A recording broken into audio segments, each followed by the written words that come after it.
Welcome to the channel, Tribe. This episode is part of our virtual meetup series. In this episode, we are having Kunal Ashar talking about components of good automation framework. Let's start the session. Jossie, just confirm if you can see my screen.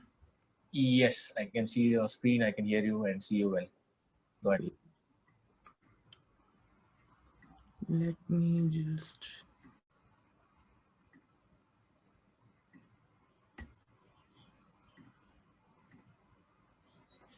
Okay, so is the presentation visible? Yeah, all good. Okay, so today's session is on components of good automation framework.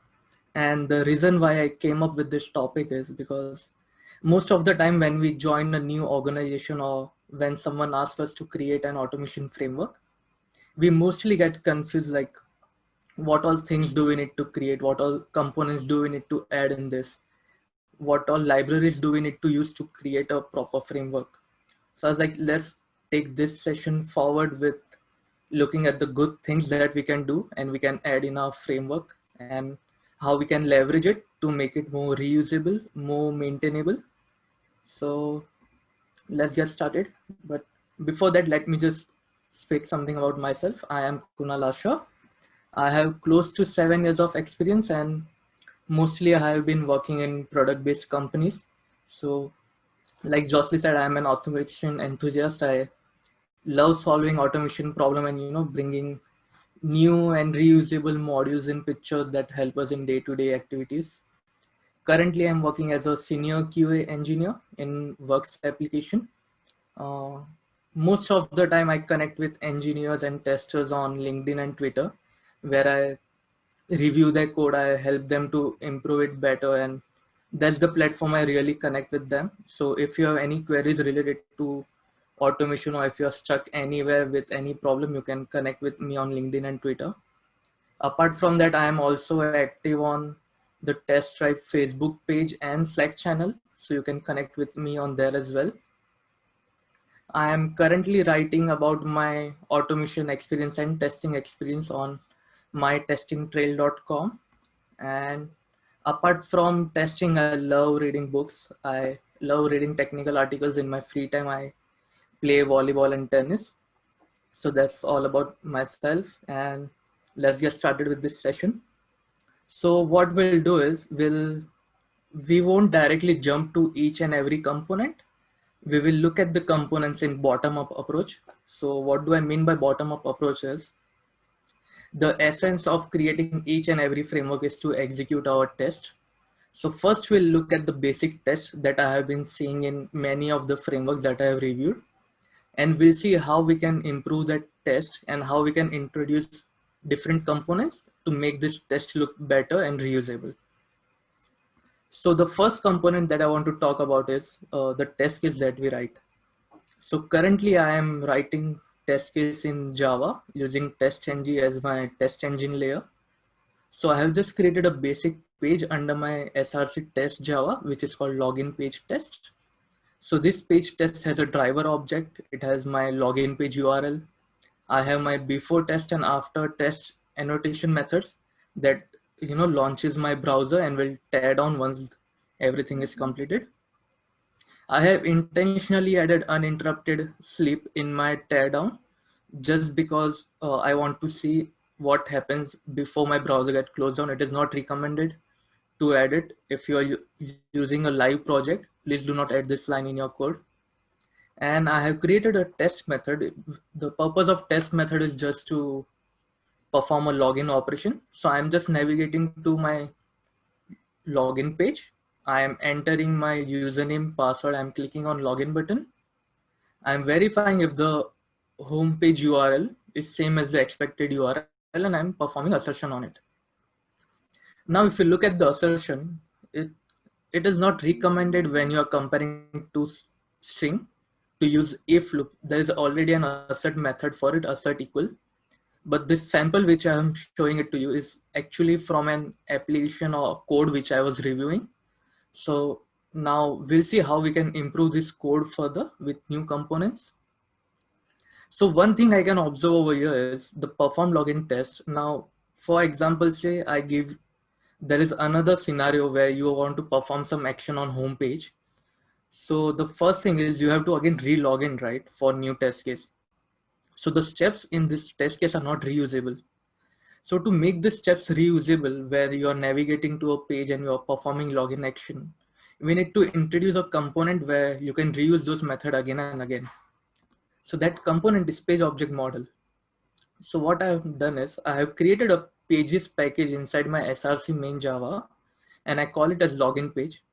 So now my login page is responsible to perform the operations, login operations, and my test case can simply call this class and reuse the method. So if I have 5 test cases that want to perform login operation, they can simply reuse method from this class. So in this class, I have method for entering username, entering password, and performing login. You can also create a single method saying enter username and password, which takes 2 input parameters, and 1 driver object to perform the login actions. So once you have created your page object model, so how you can reuse those method in your test cases? You can create an object of login page. You can simply say login page, enter username, and you can provide the values over here. Now again, the values are hard coded just for the sample purpose.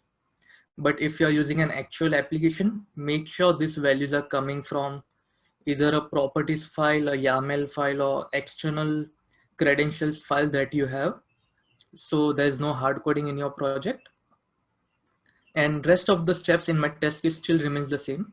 So if you want to, now you have another test, say verify error message when you enter invalid username or password. So still you can reuse the same methods in your new test case.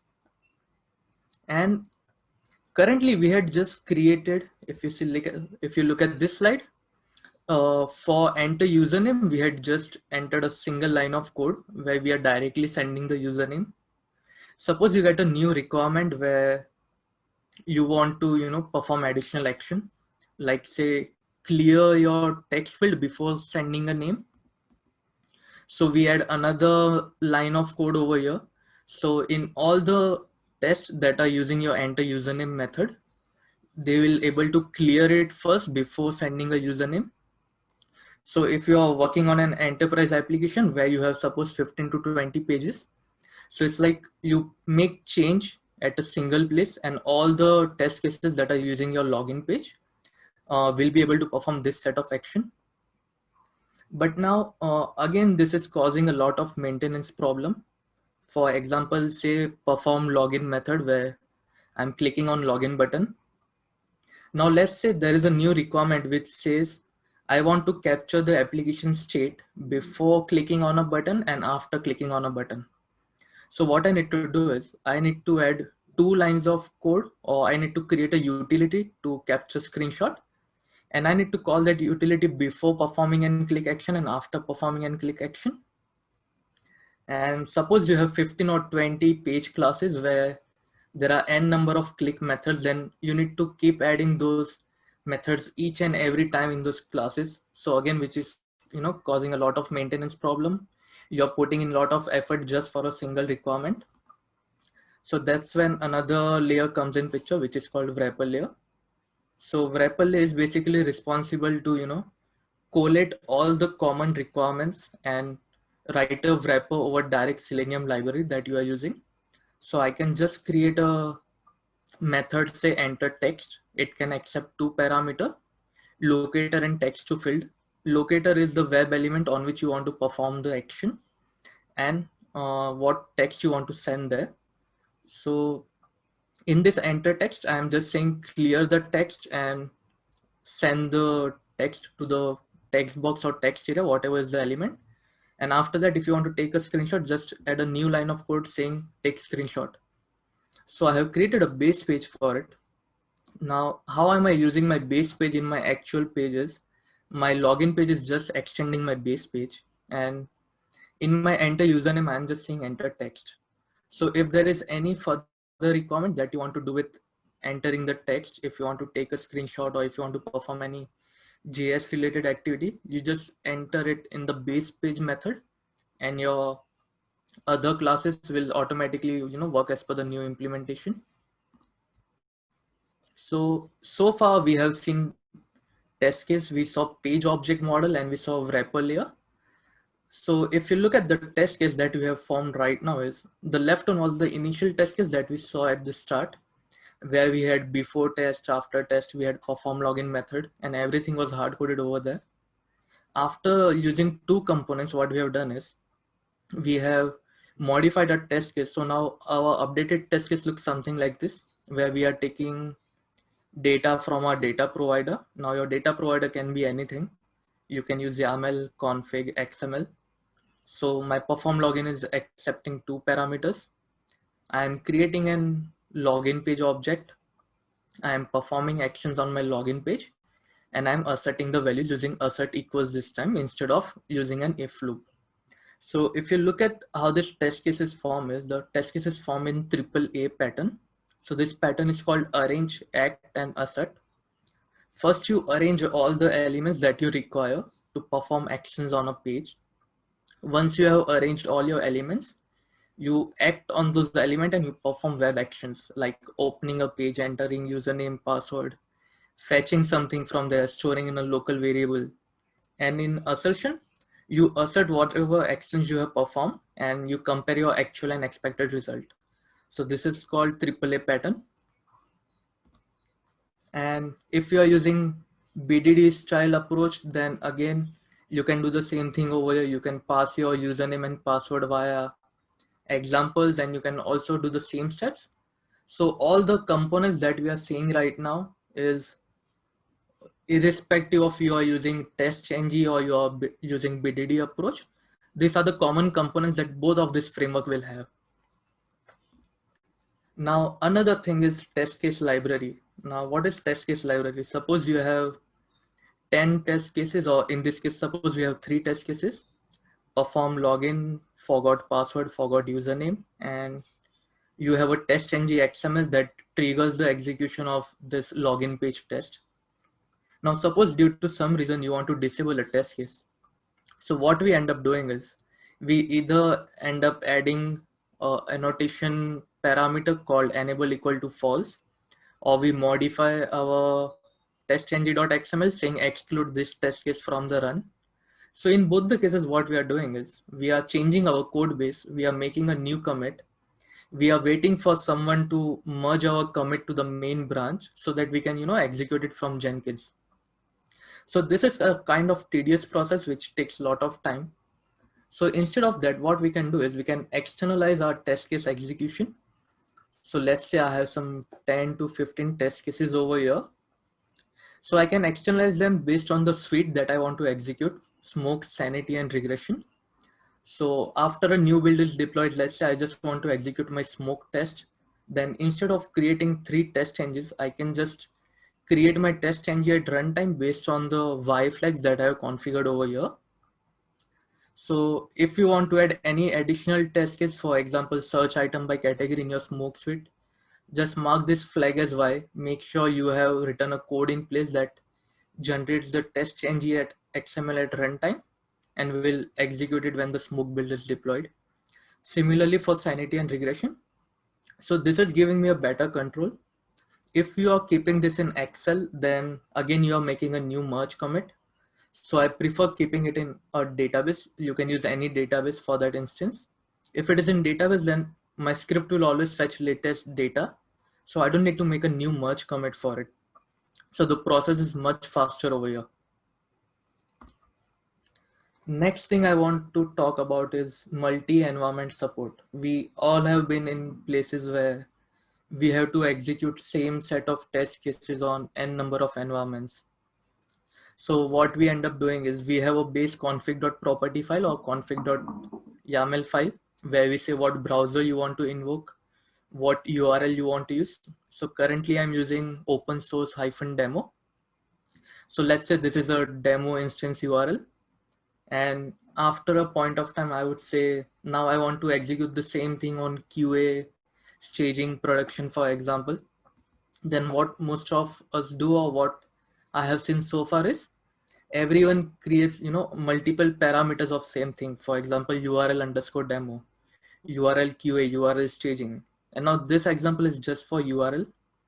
consider you have DB properties as well. Consider you are keeping data somewhere in your config.properties file. Then you end up creating n number of parameters in same file. So what is happening is, suppose I just want to run my test case on demo instance, and each instance has 50 parameter and you are providing support for 3 instances. So your config.properties file will have 150 properties in it. And to execute on demo, I just need 50 properties out of 150. Then I don't want to read extra 100 property. I want to save my time as much as I can. So what I do is I create properties for each and every instance separately. I keep it under my resources, and in my main config.property, I take only 2 values from my Jenkins build, which is on which browser you want to invoke and for which environment you want to trigger this execution. Based on the environment value, I have written my config property reader in such a way, like it will fetch the value, then it will navigate to my environment properties package, and it will read the property file that you have provided. So if you say you want to execute on QA, then my code will only read qa.properties file. It won't read staging.properties file. So I am saving my time of reading additional properties from there. Similarly, if you just want to execute on staging, it will just read staging.properties file.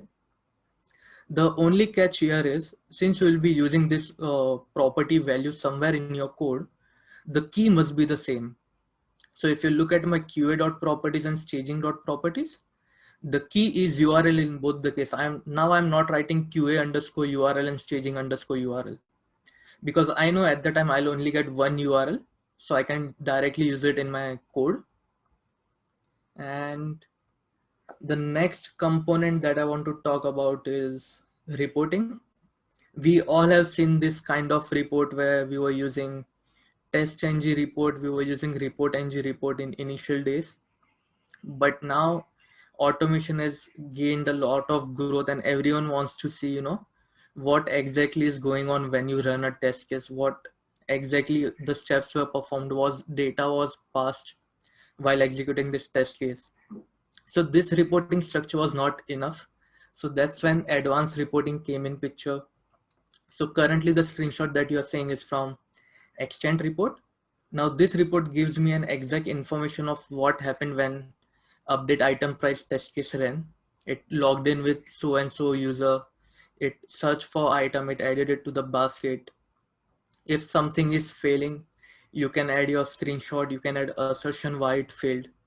So when you compare this report with the initial report that we saw, test-ng and report-ng, this gives you a more advantage. This gives your end user a clear picture what exactly happened.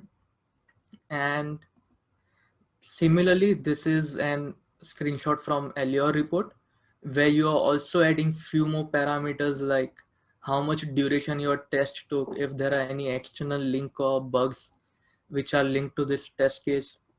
You can add multiple files attachment. You can also see what happened in your setup stage and in your teardown stage, which was not possible with extent report.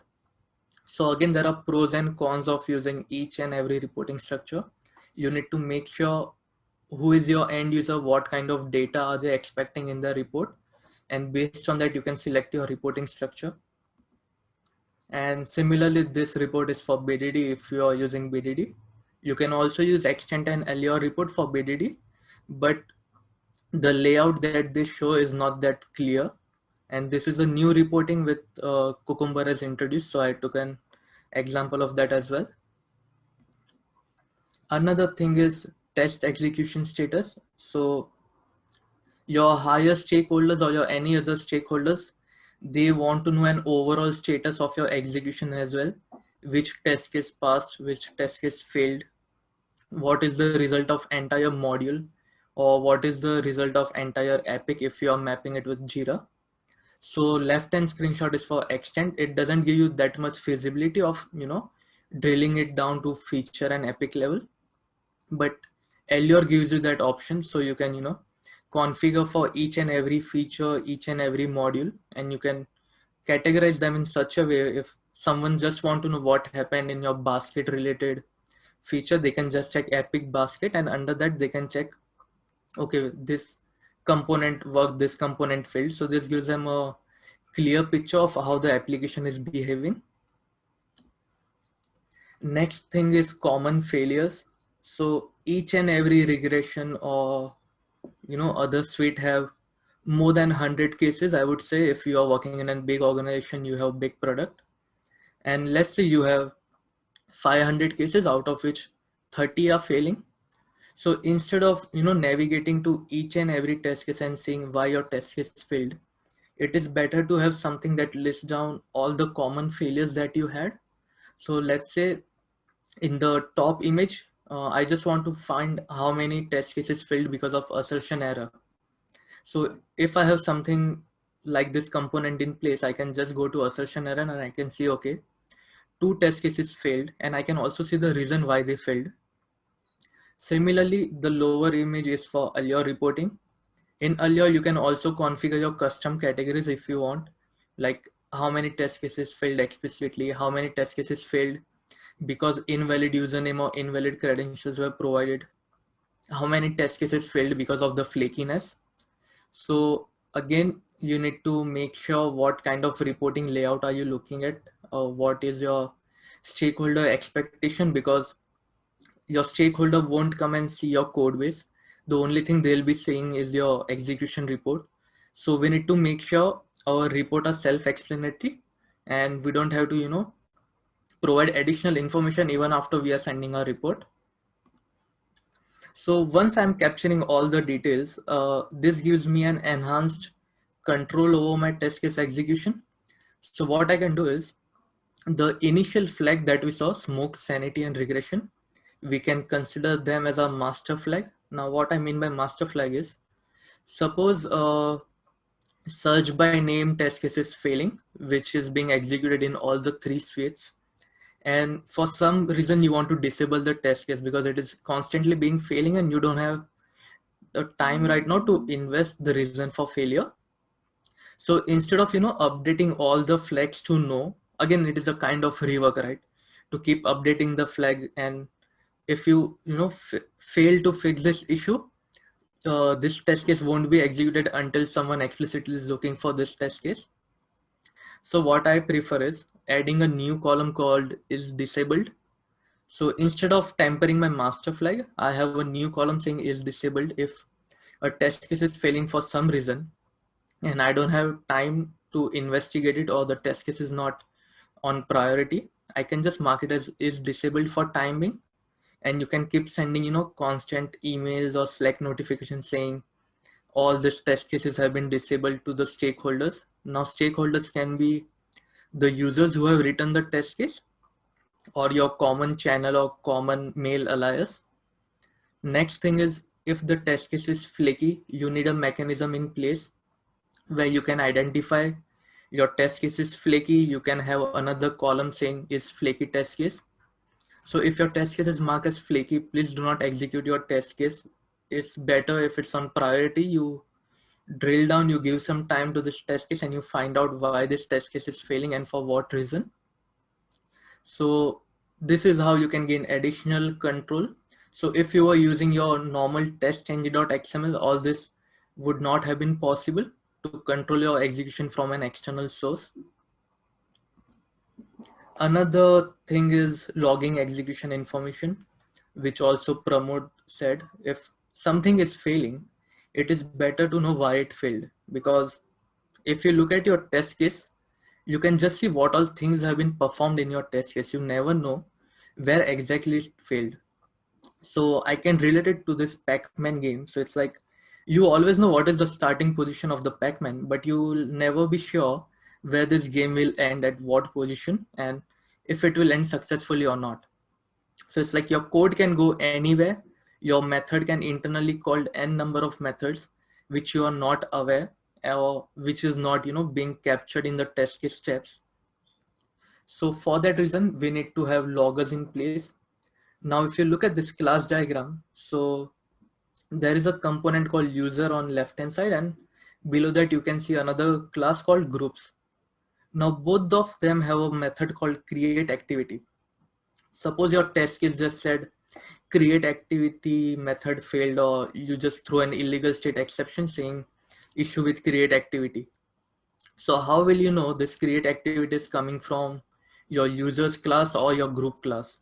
So for that reason, it is mandatory to have loggers in place where we can exactly identify where your test case failed and in what class, what method, which line. So this is how I create my logger. I always create a private logger for each and every page class. And it's just simple. You create a logger and you write logger.info.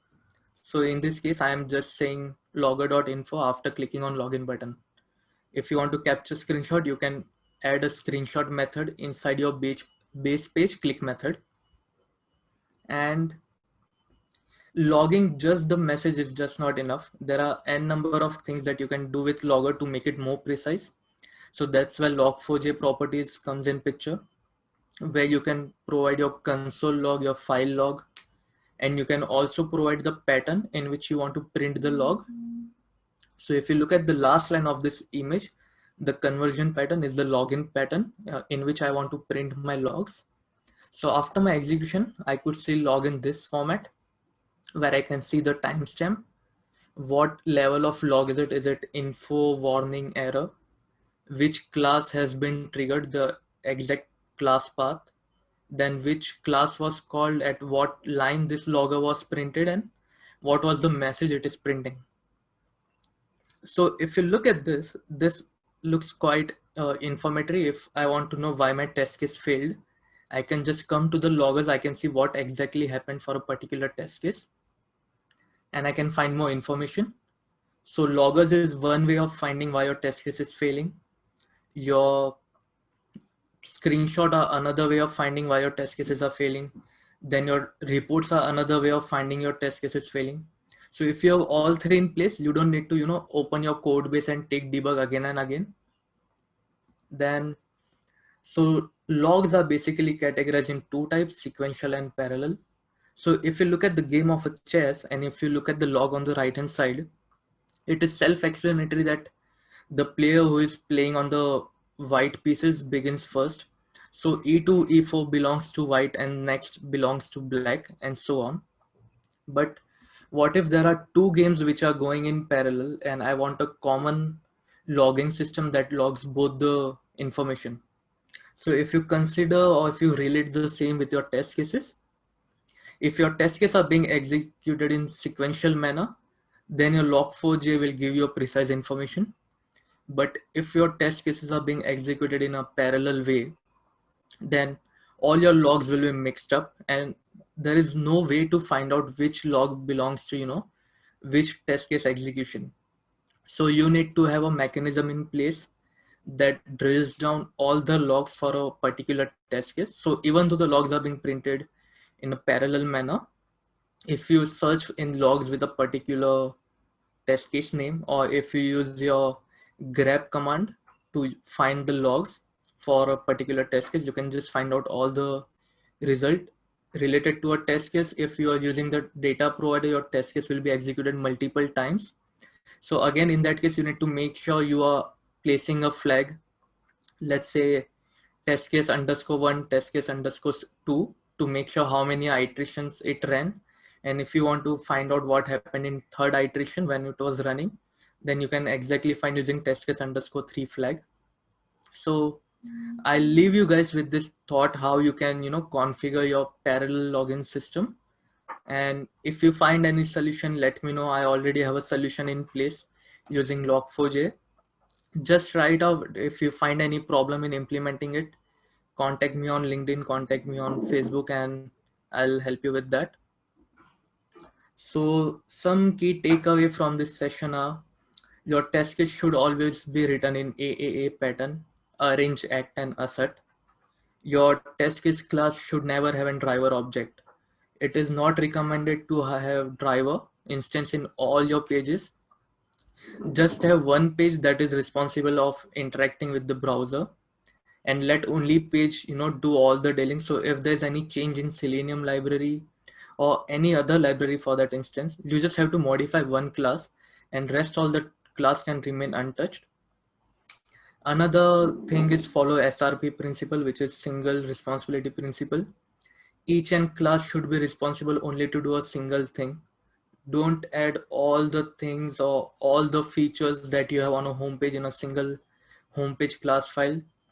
Make sure you break them in enough files so your Java class file is not more than 100 lines, I would say. Still 100 line is on maximum side, but make sure you restrict it to 100 if it is possible. If not, go to 150 or 200, but please set a benchmark that if your class file is becoming, if there are more lines of code in it, then please restrict it to a point of, to a certain number of lines. Another thing is SPC principle, which I call it single point change. No matter how big your application is, how big your framework is, make sure you always have a single point change principle. It means just change one method or just modify one line and your entire framework should work as per the new implementation. Another point is your class and web page should always be in sync. If you are looking at login page on your UI application, and if you are looking at login page in your code, they both should look similar. There should not be any extra method or extra locators that you have placed in your class which are not matching with the web page. So make sure they both are always in sync. Make sure your execution reports are self-explanatory so your higher stakeholder don't keep coming to and fro to get more information out of you or out of the project. Then please use loggers as much as possible. Loggers will help you to uncover why your test case failed and where exactly it failed. And that's the key takeaway from this session. Thank you from my side. And if you have any queries, I am open to take them now. Hi, Kunal. Yeah, just before questions. Yeah, thank you, Kunal. This was a great session. I think there are every automation engineer should know, and certain basics which will help you, have clean code. Having clean code is really very essential, and I think these tips are really important. And the examples that you gave, I very much relate, and I think all of us should be very much cautious. Looking into these specific aspects. Okay, I'll just open the floor for questions. Feel free to unmute yourself, and yeah, Kunal can answer them. Hi, Kunal. Hi guys. Sorry, Hi, just Kunal. like It's Shiva here. My name is Shiva. I have a question. When you say about test cases, like writing the test cases, you mentioned it. Can you just be a bit louder? Yeah, can you hear me now? Yes, I can. Yeah, thank you. So in the last slide, okay, you mentioned with regarding the test cases, the pattern you mentioned, the AAA pattern, right? Can you just explain a bit more about it? What is it and how we can incorporate into writing those in our test cases? Okay, so the pattern is, suppose you want to perform any operations on your search page. So suppose you are working on an e-commerce application where you log into an application, you are navigated to home page and you want to perform such search operation. So make sure you arrange all your classes before that. You create an instance of login page, you create an instance of home page, you create an instance of search page. Then you act on those pages, like you perform operations on UI. So I logged into an application, I verify if my home page is, I assert the URL to my home page. Then I enter some key for searching and item. Then I verify if the searched item is matching with my string that I'm using. So let's say I'm searching for laptop and I'm not getting anything called pen in the search result. So this is how you can use it. Again, if you can relate it with BDD, with Gherkin steps that are given when then. Similarly, we write given user is logged into a home page or user is logged into an application, when you perform some action and then you assert it. So again, your Gherkin steps are again in same step, arrange, act and assert. So given is like you're arranging everything, when is you are acting on it, and then you are asserting on it. So that's how the relation is maintained. Yeah, thanks, Kunal.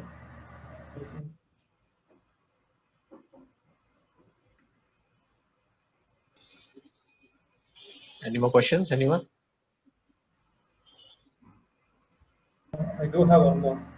Yeah, sure. Uh, Thanks, Karan.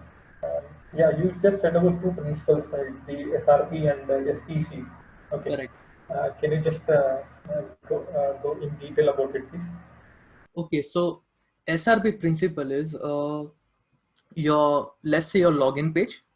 Your login page should be only responsible for verifying or performing actions on the login page.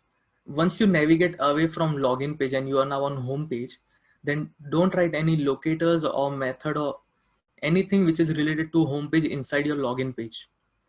So your login page should only be responsible of performing operations on your login page. If you want to perform any actions on home page, let's say asserting the home page URL, if you are navigated to the correct page, so make sure you have that, assertion related to homepage in your homepage class or homepage test instead of your login pages. And another thing is single point change. So coming back to the wrapper layer, which we spoke somewhere here.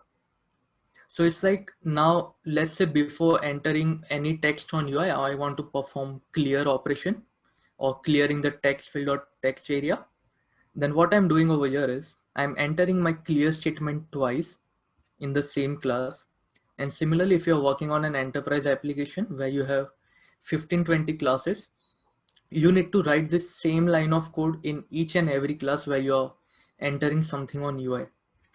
So what I prefer is I prefer creating a base page where I say enter text. So this is a wrapper layer over the Selenium library. So now I just need to write driver.findElement.clear over here, and all the pages that are extending my base page will be, first clearing it and then entering the value. So it's like single point changes just make change at one line of code within a method, and your rest of the framework should work as per this new implementation. So this is single point change. Now, this is not restricted only to clearing or performing operations. This can be anything. Suppose you are taking a screenshot, you want to change the screenshot format from PNG to JPG.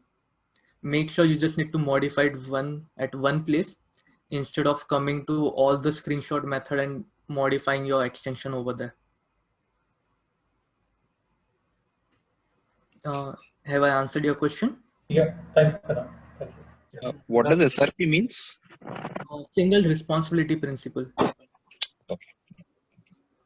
Yeah, Kunal, there was a question from Kirti in the chat. She mentions loggers are nice to use. Don't they slow down test execution or affect the overall automation execution time? What are your thoughts on that? It might take some of your time, but it saves a lot of debugging time. So if you don't use logger and something fails, then you might, end up investing 15 minutes minimum on finding why something failed. If you have loggers in place, it won't take less than, it will just take less than 5 minutes to find out what exactly went wrong, and it will give you enough information like where to look in your code. So you don't have to debug right from the starting point and keep drilling down further and further until you find the root cause of it. So loggers might take some time, but it is saving a lot of time. Thanks, Kunal. Any more questions, anyone?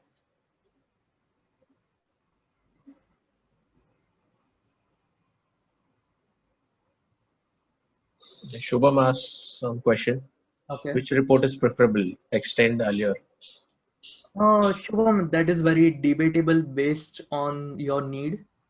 So for example, if you are working with API automation, then I would say none of the report would make sense to show what kind of data you want to show in this report. So based on your, what is your expectations from your stakeholder, what kind of module are you automating, reports based on that. Now, for someone, this report is enough just to show what happened, but each report has limitations and plus points. So right now, if two validations fail over here, two loggers won't be displayed, two root cause of failure won't be displayed. If two validations fail in Cucumber report, then image for only latest or last failed will be displayed. So again, each report has their own bugs. It mostly drills down to what kind of data you want to present to your stakeholder. And the best thing you can do is whichever report you are using, make sure you attach your screenshot and logs to the reporting. Make sure your execution failures are self-explanatory. You can say why anything failed. If there is any exception, make sure you're printing that exception as well. So this will give them enough information. So it all depends on your framework and your stakeholder requirements. Okay. There's one more question from Arvind. Since Extent is able to capture each test step status along with screenshot, do you still recommend using loggers? If you look at Extent report, this is what I want explicitly to be displayed in my Extent report. If let's say if you're performing some action, let's say search item by name, and within search method you are calling few more methods that are playing with your data that you're passing it to it, and I don't want to capture that information, or I don't want to show that information to my stakeholders, then I'll just provide this line to my stakeholders saying we search using this example. Let's say we search using a string called mobile, but what exactly happened behind the scene, how exactly the mobile string was formatted, if you're using any formatter, then I want to print that in my logger. So if something fails, I know what exactly went wrong while formatting a string, and I don't want my end user to see this thing. Have I answered it, or you want me to do another example for it? Arvind, you can mute yourself if you have follow-up questions or anyone. No, thanks, Kunal. Okay, thanks. Sumit Yadav had a question. Before designing any framework, what things which you need to keep in mind? Can we draw a DFD diagram to design a framework?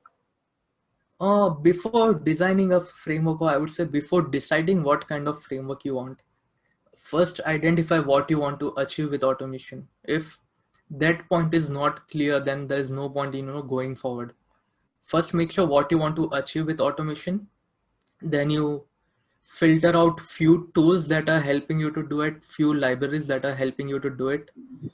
If you want to use scriptless tool, make sure you verify 3 or 4 tools before you start implementing it. Make sure those tools are handling the issues that you want to cover with automation. If you are using any language to write your own automation script, make sure all the team members are comfortable using those language. Just because one or two of them are comfortable with Java and rest are comfortable with JavaScript, for example, then please don't jump to Java. If everyone wants to use JavaScript, make sure everyone has enough level of understanding of JavaScript that they can leverage the language. So you don't end up writing simple or basic code when there are already advanced method provided by the language libraries. So there are a lot of points that needs to be considered. If you want, this is already a separate topic. If you want, we can connect further on LinkedIn or Facebook page and we can talk about it later. Vishal has a question. Yeah, go ahead. You had a follow-up? Okay, I don't think so. Yeah, Vishal had a question like, when we work with Cucumber, which is better, TestNG or JUnit? What are your thoughts on this? Cucumber, see, it's all debatable and it's all up to what your requirement is. So far, I have worked with Cucumber with JUnit. I think my work is done with JUnit, what I want to achieve. If there's something which is not achievable from JUnit then I might consider exploring what TestNG is providing additionally with Cucumber. I haven't checked that library yet, so I'm not in a position to give proper answer or clear answer for that. Sharon asked a question. What is your good definition of what you call a test framework? So far, whatever I have displayed is based on the learnings what I have learned while creating a framework, while maintaining and evolving a framework. So if you want to find out what is a good definition of framework is, then just make sure you are designing something which is reusable, which is maintainable, and which is scalable. Good answer. Kunal? Yes. Shiva here. you have answered to a question which Arvind has raised with regarding the logger and the the report system, right? Correct me if I'm wrong. Okay. Generally, the loggers generally the loggers we use for analyzing the script, what we are the flow of the script and the flow of the script. But when it comes to the extend reports or any other reports, it's more of a statistical place of analyzing of the execution, right? Correct. Is it correct, or is it my understanding correct or wrong? Can you repeat your extent report, sir? Sure. With regarding the extent report, it's more of a statistical analysis. What is happening with execution and what is the execution happening with respect to our test, right? Correct. Correct. Okay. Okay. Thank you. Thank you. Okay. Sumit Yadav had a question. How can we optimize our framework when it is growable in nature or ever increasing? Come again. How it is? How can you optimize your framework when it is growable in nature, when things keep on increasing? So it's like before you start designing your framework, make sure you have drilled down enough to make sure what you want to design, how you want to design. If you just hop in to write a set of code, then later on you will face a lot of problem when you want to optimize it, or if you are working in a growing application which adds new feature on day-to-day basis, it will be difficult to cope up with that if you don't have any plan in place when you design a framework. So make sure you give enough thought what you want to design, how you want to design. Make sure you make use of enough design principles that are there in place, so your code is more manageable. And if there's any new requirement, you just need to if you follow page object model, then if there's any requirement change in login page, then you just need to modify your login page in your framework. If you don't have page object model, then you will face a lot of problem in incorporating new changes. But if you have proper framework patterns, proper framework structure, then it should not be much of an issue. Okay. There was a question from Abhijit. Any recommendation for handling test input data? Any best practices or things to look out when dealing with test data? Test input data, initially I used to maintain my test input data in Excel, but if we are working in a team where there are 3 or more people working on the same project, then it becomes is there something someone wants to say? No, I think there was a disturbance. Yeah, go ahead. Okay. So I was saying is, if there are more than 3 or more people working on the same project who are using same data set again and again and keep adding more data, then initially I was working with Excel, but with Excel there are issues where you are not able to trace down what exactly is changed in the file, who changed it. So, and we also faced some corruption issue with the Excel. So then we moved our data to database because we had big set of data. But if you don't have big set of data, then you can consider using YAML file. You can store your data in JSON as well. If you're dealing with some kind of, if you're dealing with API automation, or if everyone knows how to use JSON, then you can use JSON for it as well. Great. So there was a question from Pavan Dara. So what he mentions is, suppose you develop your automation framework, say in Java, and your dev actually uses a different language, right? So there becomes a dilemma where you want to resolve the issue where you want developers to take part in the automation, or have skill sets to help out with the automation. So what's your view on this, and how would you cater to something like this, where the developer language or skill set is different from the automation script, automation framework developed in a different language? Okay, so it's like whenever you are creating a framework or whenever you are starting it, make sure you involve all the stakeholders, your BA, your developers.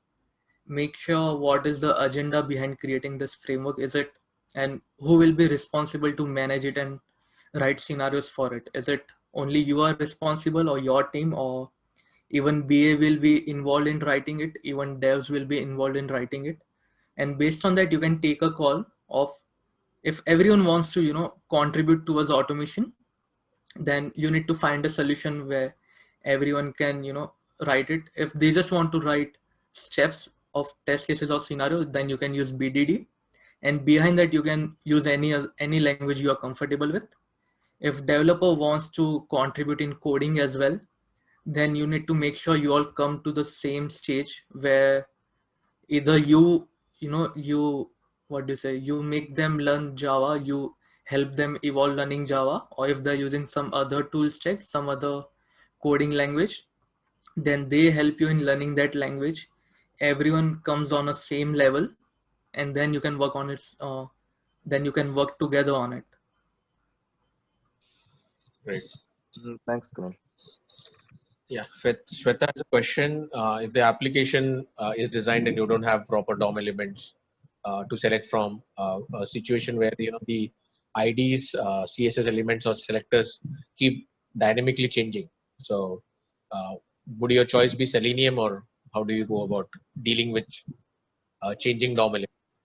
I think I have faced this issue once. So it's like, if you are working in a developing application where you are not sure if same thing would be present the next day or not, I think the best thing you can do is you speak with your front-end developers. You come to a common term saying, we want to automate for this purpose, and this will solve all problems. So for that, these are the basic set of requirements that we have. Either you give us a unique ID, or don't modify your CSS, or if you want to add any dynamic values, for example, let's say they want to add username underscore ABC or username underscore 123, then tell them at least to have a part of that attribute a constant. So you can at least use partial attribute locators to locate it. Okay, great. Sumant has a question. Is BDD going to replace TestNG? That's a debate. So it's like, it depends on the stakeholder. If no stakeholders want to take part, then I personally prefer using TestNG, because TestNG is an open library. You can do n number of things with it, and you are responsible for managing entire code. If I move to BDD and still I have to maintain all the things, then I think there are a lot of things that creates a problem with BDD, like passing the values. You need to create another wrapper in place, writing listeners, the reporting part.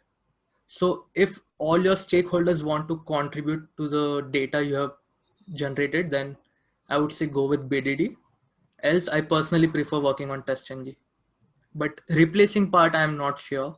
By the time we clear this debate, some another tool or some another technology might pop up, and again we'll start a new debate on that. There's a follow-up question to that. So, if your stakeholders and management is enforcing for BDD, how do you deal with that? Sumant, you can unmute yourself if I got the question not correct. Yes, seriously, you got it right. So Sumant, what exactly are you looking for? Nowadays, as I mentioned, that management and stakeholders are asking for BDD framework only. They means they want to involve in they want to know what's happening in testing part. So they really want to BDD framework only, and not in the for GUI part, but also for the REST APIs also. They are looking for BDD, like because as it is like the logging feature in BDD is bit rich than like TestNG and Allure reports, so they can read easily BDD logs. So that's why they are looking for BDD frameworks only.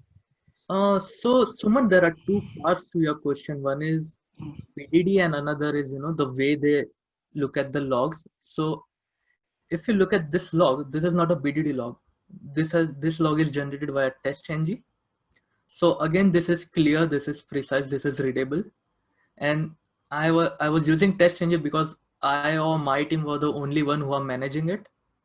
if your organization or your stakeholders are forcing you to use BDD, then you make sure you comes on a common term saying, if I use BDD, then who all will be using it? If still you are the only one who are using it, then it doesn't make sense to go to BDD. Instead, you can improve your reporting, you can enhance your reporting, and you can show the data that they want to see. Thanks, Kunal. I got your answer.